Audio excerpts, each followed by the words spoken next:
All right, we are in part 3 of a series called Surviving a Bad Day. And today we're going to talk about what do you do when disaster strikes. And just a little bit by way of review, we have found out that bad days are inevitable. They're going to happen. You probably on your calendar don't have written in, this is going to be a bad day. Although you may put, root canal, right? Or surgery or whatever, you may know a bad day is coming. But the thing is, I was thinking about it this week and I was thinking, bad days are like Jesus. We don't know when they're coming, but we do know they're coming, right? That's the way he is. We don't know when he's coming, but we're sure he's coming. And so, just like with Jesus, it's a good idea to be prepared, right?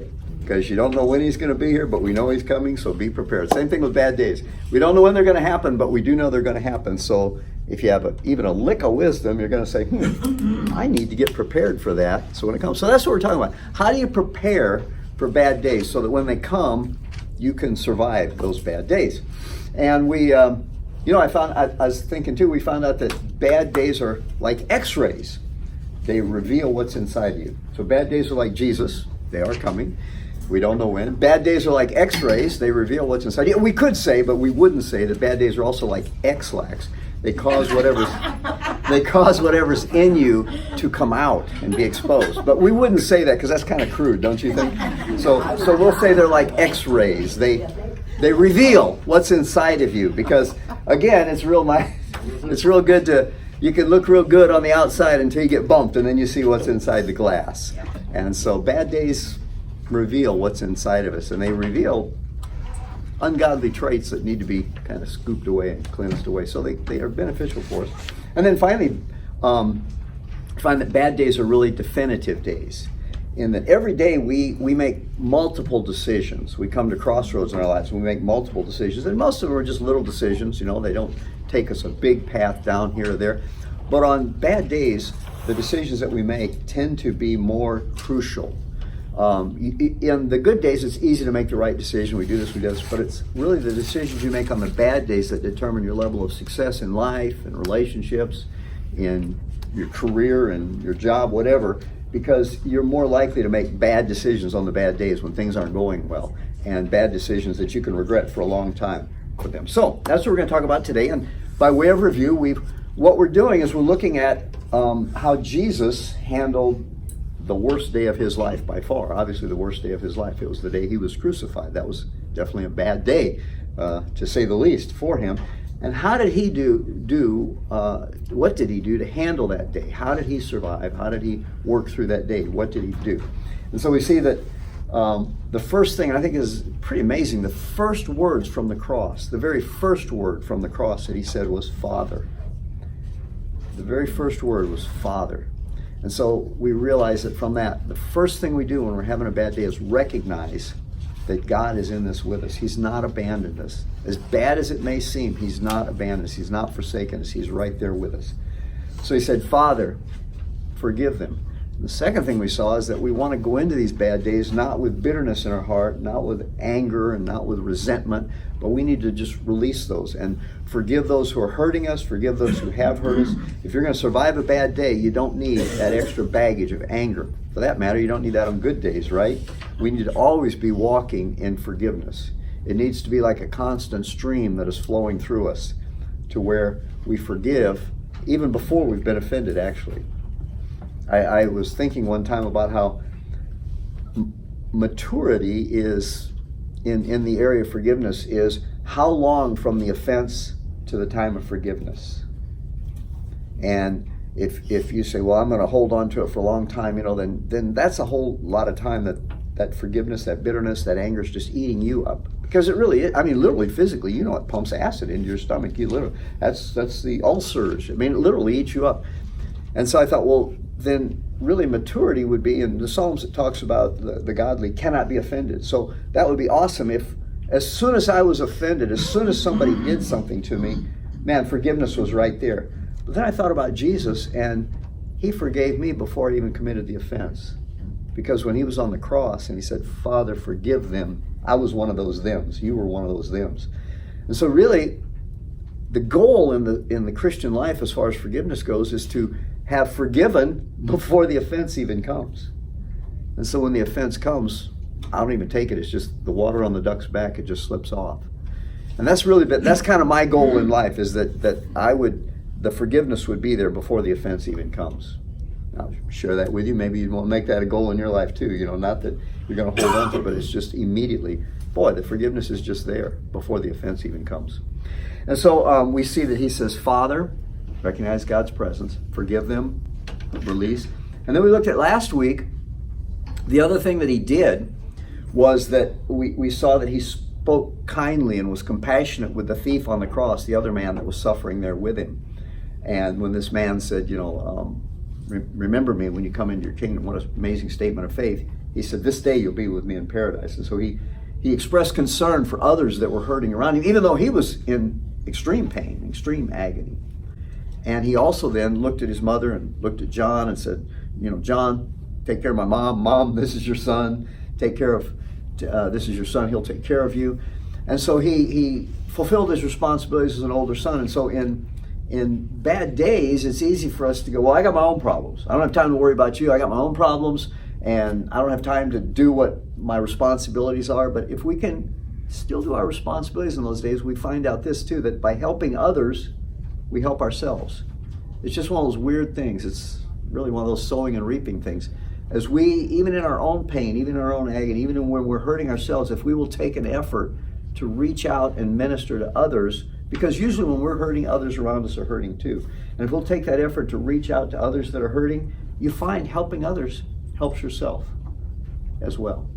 And so that's just by way of review, what we've seen already, what Jesus did, those 3 steps. And today we're not going to really see what he did, but what happened to him. And we're going to talk about what probably is one of the most painful parts of a bad day. And I'm not just talking about, you got up and you didn't sleep well and so you kind of a stiff neck or something. We're going to talk about today about when really disaster strikes, when something really bad happens. A death in the family, or a major bad report from the doctor or something of that nature. What do you do when those really bad days are there? And what we're going to look at is really what happened to Jesus rather than what he did. And I was thinking about it, the principle that we're going to see today, and I was with Jan and I in our morning time together. We're reading through 1 Samuel right now, and 1 Samuel 1, and I was reading that, and I thought, wow, it happened right there too. And if you're familiar with the story, just tell you the story real quickly to explain what's going to happen. Hannah, this is the birth of Samuel the prophet. His mother, Hannah, was married to a guy named Elkanah, and Elkanah had 2 wives. And so you already see there's some problems set up there, right? And sure enough, that's what happened. The other wife had children, and Hannah could not have children. And so this other wife was always ridiculing and poking fun of and doing everything she could to put Hannah down. And once a year they would go up to Shiloh, which is where the ark of the tent and the ark and the tabernacle was at that time. So they would go up there to offer their sacrifices. And when they got there, Hannah would one of the times on one of those trips, she just was brokenhearted, just that she couldn't have children. And so she slipped away from the rest of the family, and she went in and she was in the temple there, in the tabernacle there, and she was just praying and crying out to God, and just, and the priest comes in. Eli was kind of a backslidden state. He was really sort of a mess. And he comes in and he sees her there, and he sees her lips moving, and she's just pouring out her heart to the Lord. She's in this time of deep grief and agony, pouring out her heart to the Lord. And he assumes she's drunk. Well, we tend to project on others our own faults, right? So we don't know what was going on in his heart, but he couldn't imagine somebody being that much in prayer. And so he accuses her. What are you doing here? And that's not right. And go home and get out of here. And she says, no, that's not what's going on. And she explains to him what's happening, that she wants a child and is praying to God. And of course, he's a little embarrassed, and he then blesses her. And she does have a child, and that child is Samuel. But the point is, in her deepest agony, she was misunderstood. And that's what we're going to see today. And that's probably one of the most painful things about when you're hurting and when you're in a time of grief. You just really, other people aren't going to understand you. Don't be surprised if you're misunderstood. Don't be surprised if people misinterpret or try to help in ways that aren't helpful at all. And so that's what we're going to see here with Jesus. And it's in Matthew 27, if you want to turn over there. Matthew 27, beginning in verse 45. This is what happened to Jesus on the cross. From the 6th hour until the 9th hour, darkness came over all the land. So we're seeing right now that this is not only a dark time spiritually, but it's a dark time physically. We're approaching probably the darkest hour in the entire universe. I mean, what is about to happen here? It's kind of surprising that all the atoms didn't just blow apart when what is getting ready to happen here. It's just amazing that the universe held together when what's getting ready to happen here. And so darkness comes upon the earth. And so it's a dark time physically, but it's even a darker time spiritually for Jesus. Darkness came over all the land. And about the 9th hour, Jesus cried out in a loud voice, Eloi, Eloi, lama sabachthani, which means, my God, why have you forsaken me? Now think about the depth of that agony. Think about, first of all, the fact that, what was the first word on the cross? Father. Now he no longer can even refer to him as Father. He just refers to him as my God, my God. What had transpired here? Well, 2 Corinthians tells us that he who knew no sin, became sin for us. This is an amazing thing that has transpired here. In fact, I would ask you the question, who do you think is the worst sinner in the whole world? Was it, we always, in our generation, we think of Hitler or Stalin or Mao. Those don't compare to the worst sinner in the world. The worst sinner to ever live was Jesus Christ. Because all of our sin was put upon him. He became sin for us. And so here, for the first time in eternity, the Trinity is somehow, there's some separation that came. I don't know what all transpired there. I don't know that we can even begin to comprehend it. But the Son can no longer say Father. But even in his state of utmost sin, he can still cry out, my God. He's still reaching out, my God, my God. It's like the cry of the most repentant sinner you've ever heard, reaching out, my God, my God. And he's saying, why have you forsaken me? And of course, he knew why. It wasn't the question, could you explain to me theologically, God, why you've turned your back on me? It wasn't anything of that. It was just this cry of pain. He's crying out. And so verse 47, so he's in this darkest time of his life. And the world is in the darkest time ever as well. And verse 47, when some of those standing there heard this, they said, he's calling Elijah. They mistook him calling out for God.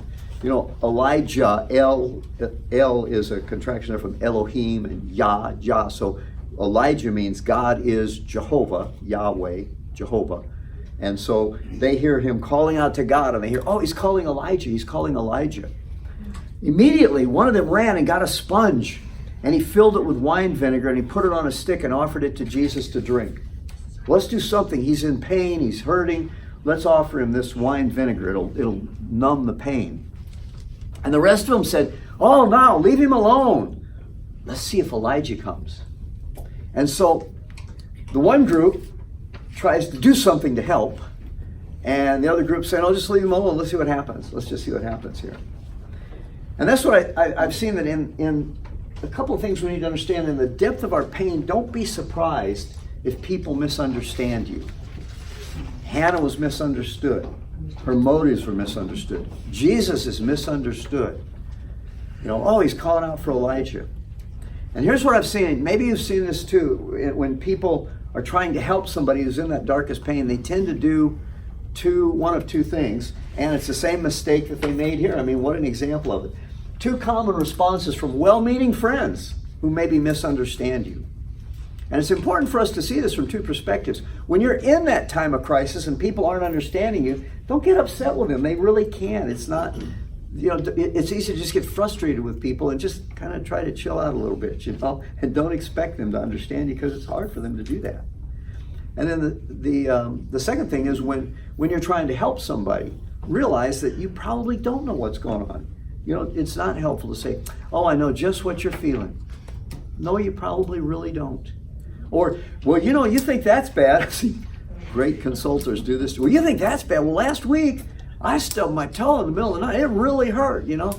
Okay, so the two common mistakes I see people make is they feel like they must say or do something. You know, well, let's run and grab a sponge and put some wine vinegar on it and take it up there and offer it to him. You know, it's something. It may not help any because the pain, the agony he was going through was not from the nails and from the crown of thorns. It was separation from God the Father. Little wine vinegar is not going to help that any. But we got to do something. So let's do something, whether it really helps or not. And so I've seen that we got to do something. We got to say something. And so I've just heard people say the dumbest things. I'll give you an example. We were one of the saddest funerals I ever did was we had a fellow who the family had been planning to go into music ministry for years and years and years. They had one last job on Friday. He was going to be able to. They were going to be totally out of debt then. Start into full-time ministry Monday. They had churches lined up, a whole schedule for a full year of. They were going to go sing and minister at these churches. Friday he's got this one last job to do and he's going to be free. Falls to his death and he's killed on Friday. 7-year-old daughter, 7 or 8-year-old daughter, something like that. And as the family's gathering together and talking, somebody says, well, God just needed another angel in his choir in heaven. Do you realize what you just said to this little 7 or 8-year-old girl? God is so selfish that he couldn't wait a few years for you to have a daddy grow up and take care of you and walk down the aisle with you and play with you and he needed an angel right away in the choir. So he took your daddy from him so he could have it. How selfish is a God that would do that? You know, I'm thinking, what do you, but it was something, you know, it was, gotta say something instead of just, you know, never pass up a good opportunity to just shut your mouth.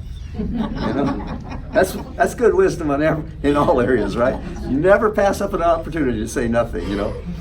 And so we just got to say or do something, and then the others, or to leave them alone. Well, you know, Bob and Carol, they got a divorce, and you know, I see Carol, but you know, I'm kind of awkward. Do I want to talk with her? Do we, you know, I might say the wrong thing, and I don't know if she wants to talk about the divorce. She wants to talk about Bob. Do we just talk about the weather? So let me just, if I see her in the store, I'll just ignore her or try to, you know, jump down the other aisle or something, you know. And so it's kind of one of two other. We're either saying or doing stupid things, or we'll kind of leave them alone because I feel awkward and I don't want to say. So you kind of feel like you're in a catch-22, right? Well, what do I do? You know, and it really isn't rocket science. Just ask them. Just ask. I remember one lady, she was talking about how when her husband died, she said, boy, you know, it was painful, but we'd had a great marriage, and God just that very night when I heard, he gave me peace that night. And I was at peace. Then my friends all came over the next day. And they were all, well, honey, you just need to cry it out. Come on, honey. Honey. And they were just upset because I wouldn't cry. I was at peace. I knew where he was, and God had given me peace. But, honey, you just need to let it go, honey. And then the phone would ring. Oh, we'll go get it for you. And I wanted to talk to people. I wanted to talk. Oh, no, you. She said, I wish they would have just asked me. Do you need to cry? Would you like to answer? They wouldn't, but they were so helpful. But they just didn't think to ask. And so it's not rocket science. Just ask. Just ask. Would you like to talk about it? You know, do you need some time alone? So these are just some things that I've seen people do. We want to help, or we just leave them alone, and it's easy to just help. Now, here's some things that we don't want to do when people are going through a tough time. Don't ignore the pain or pretend it didn't happen or tell them how others have it worse. Okay, it's easy to just kind of ignore it and, we'll just distract them. Wow, you want to watch football on TV or something, you know, just the distraction. We just ignore it as though it didn't happen. Because again, we maybe feel awkward about it. And we need to face that. And the same thing with us.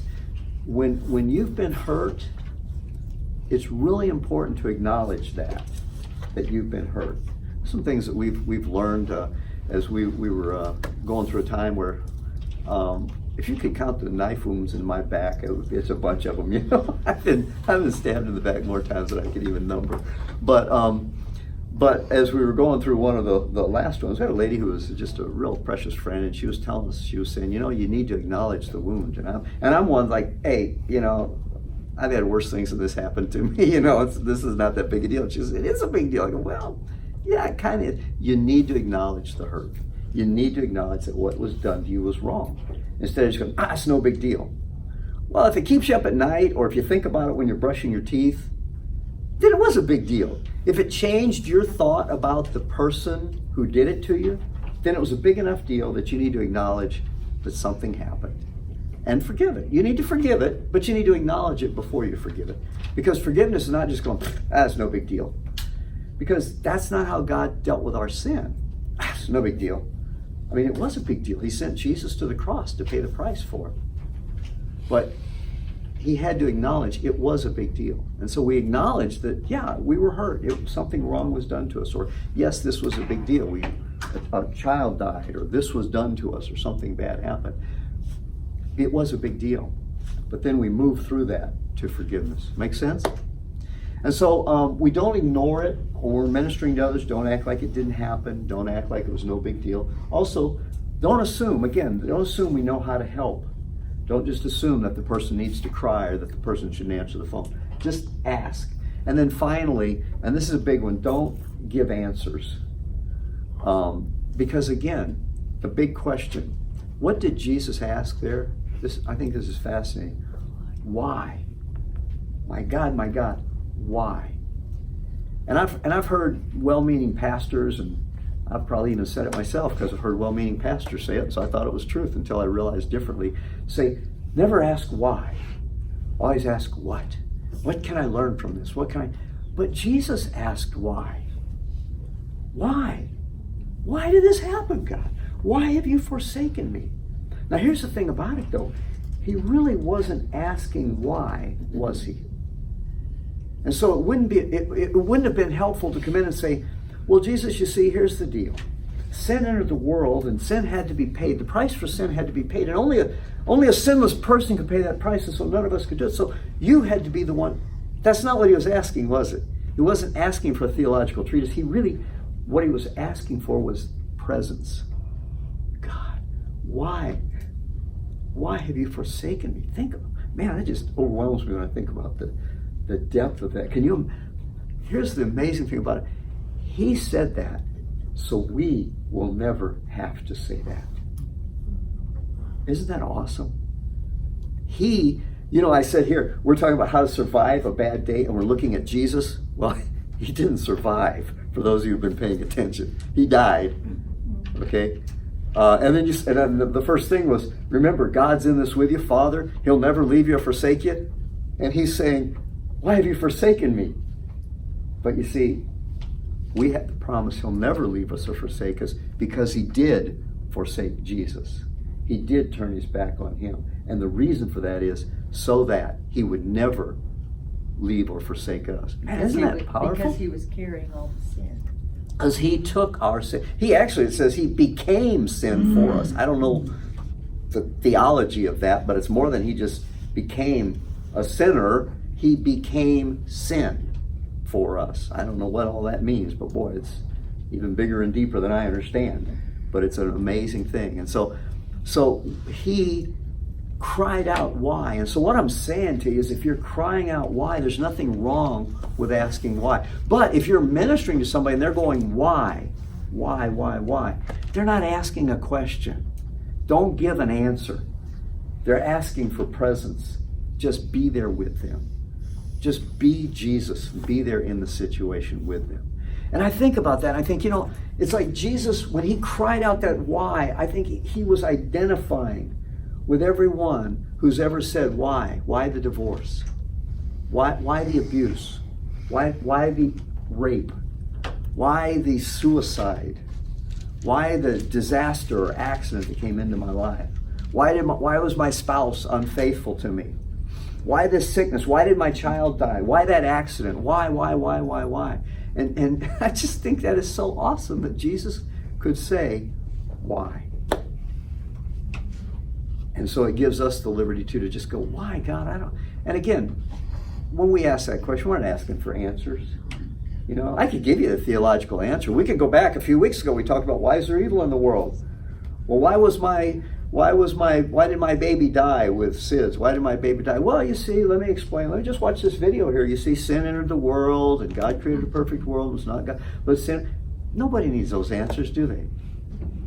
They're just crying out for presence. And so the best thing you can do is just be there, and just be there. Just be the body. Just be there and listen. You know, you remember that, you probably are aware of the fact that when Jesus cried out, my God, why have you forsaken me? That was a quote from Psalm 22.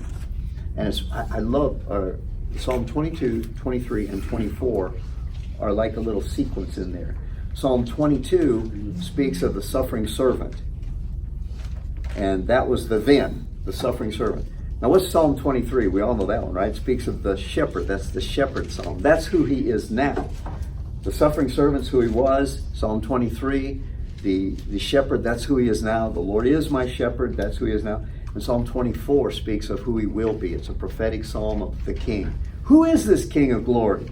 Who is? Open up the gates, the king will come in. Who is this? Twice in 24 it says, who is this King of glory? Hey, we know his name, don't we? There's another psalm that talks about who is he? Who is the Son? Tell me his name if you know. Well, we know. I think that's actually in Proverbs. We know his name, and he's the king. So anyway, this again, the idea is he was crying out why, and he wasn't asking for an answer. And so when we're there, just be there. Don't give an answer. Don't worry about it. And I love the fact that we can cry out in the midst of a bad day. Don't be afraid to honestly cry out to God. When you're going through those tough times, hang on to God. I mean, you can murmur, you can grumble, you can complain about him if you want to, and complain to him. Complain to him. And here's what I tell folks, but hold on to him, trust him. And you can, I can complain against him and yet still trust him, right? Does that make sense? I don't understand what you're doing, and I think you're unjust. But here's what I always come down to. I look at it this way, I say it this way, if I'm like a guy, a character in a novel, and I'm only halfway through the novel, and I'm complaining about the way the story ends. Okay? I've decided I'm going to try to do my best in the tough situations to trust him. And then when I get to the end of the novel, if it still stinks, then I can stand before him and say, you were unjust, God. You were wrong. We're not going to do that, obviously. But I'm going to trust him here. And if I get up there and find out he was unjust, I'll have all eternity to tell him about it.